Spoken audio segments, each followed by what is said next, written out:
It's for sorting the eggs, grading the eggs in sizes. So the small ones and the medium ones come. So everything is automated. We sort them into sizes. So everybody is treated fairly. So when you say you are buying light size, it's according to some specified weight. We don't sort by hand. Trained as a physician specialist and public health consultant, Dr. Frank Bonsu has worked at all levels of the healthcare delivery system. I've worked at all levels of the healthcare delivery system. I started working in Cape Coast Regional Hospital. I was the medical superintendent in the Dunkwa Government Hospital. And then I went to do my postgraduate CAME. I was posted to run the regional health services in Bono Harbour region as a public health specialist and physician and a consultant.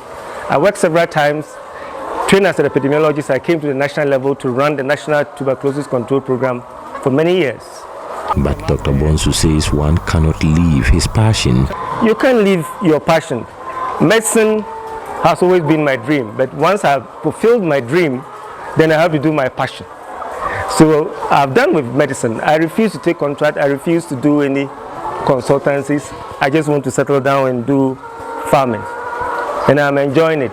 But for COVID, which is making everybody a little bit unhappy, but we know it's transient, it will also go away, and then we will be happy. Though Dr. Bonsu can't quantify how much he has invested into the poultry business, he can boast of 2,000 birds and 300 acres of farmland to cultivate maize to feed the birds. In a week, you will make sales about 6,000 in a week, based on this capacity of birds, about 2,000 birds capacity, about 6,000 cities. So in a month, yes, in a month you make around 24,000 Ghana cedis.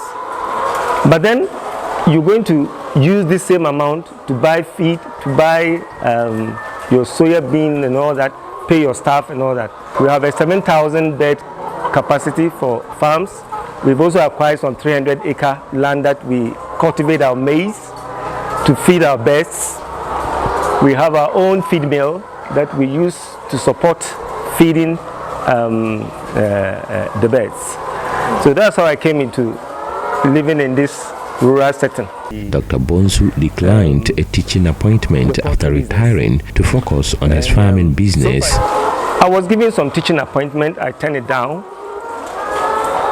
all because I wanted to pursue my passion. Because once you get into being employed by a government, you don't have time for yourself.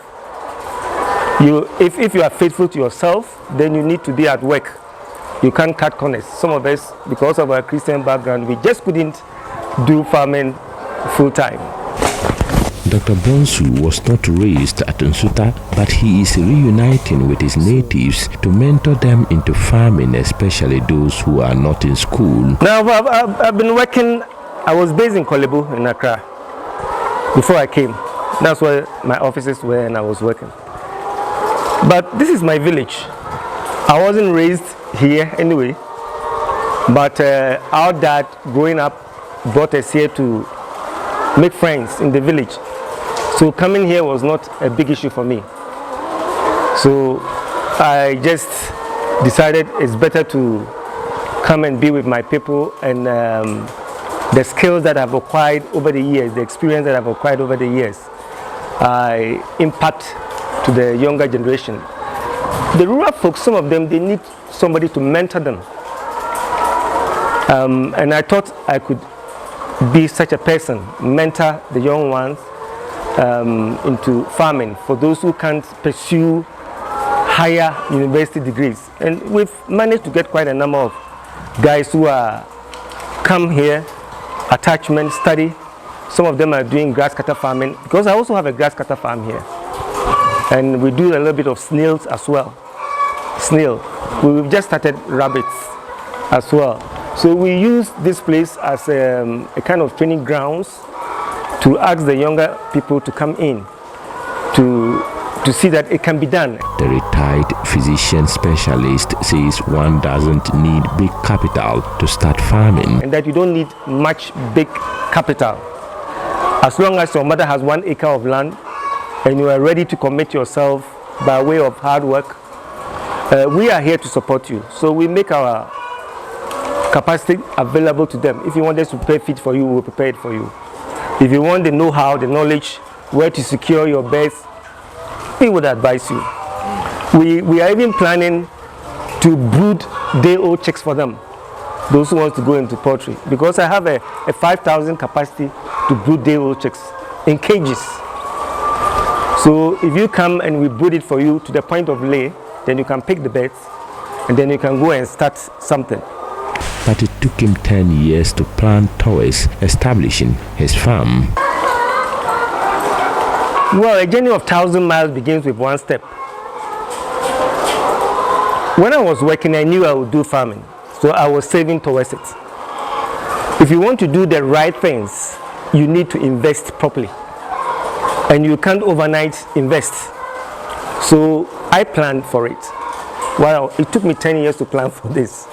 Okay, buy some cages, buy the roofing sheet. You could see the roofing sheet is quality, because I took time. I was buying them gradually over the years. So you need huge investment capital if you want to do it the way we have done it, where you have to mechanize, managing your waste, treating your waste. You need huge investment. But you can start small by doing the deep litter. The deep litter. You can start with 100 birds if you want. Take good care of them. That's what I've been telling the young men in this village, that start small and grow big. But you have additional sources of income. You can set up properly so that your headaches will go down.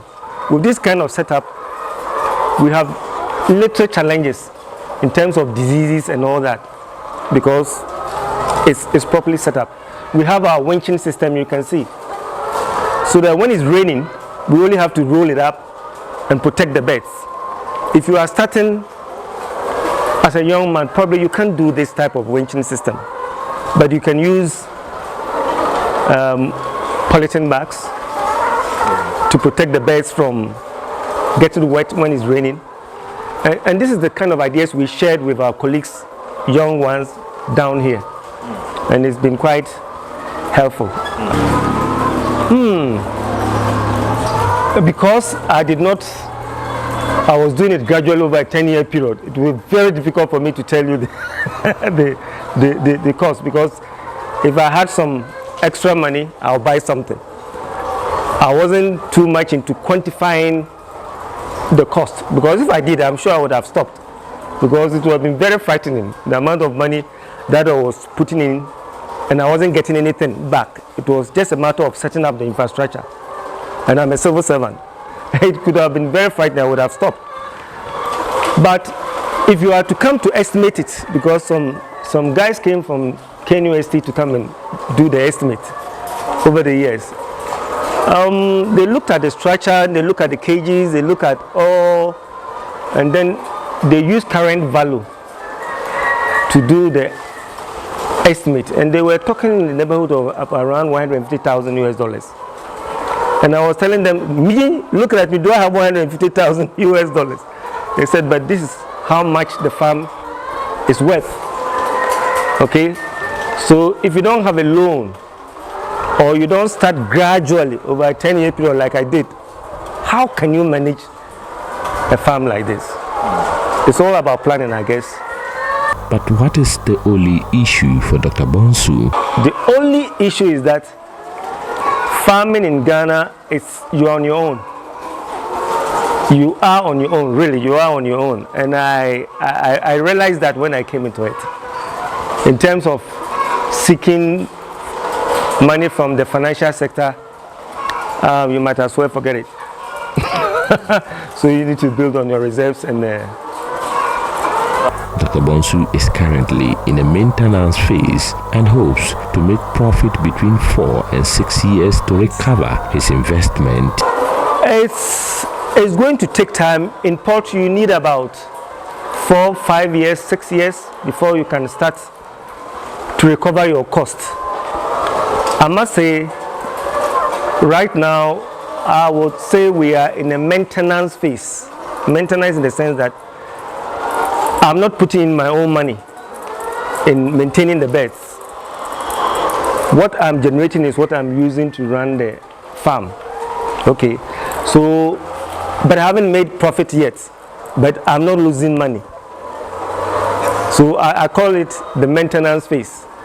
So with time, when the market becomes good, I hope we will then start making some profit and we will start recovering our costs. Dr. Bonsu says he has not regretted taking a bold decision to venture into the poultry business. A report by Mohammed Nurudeen.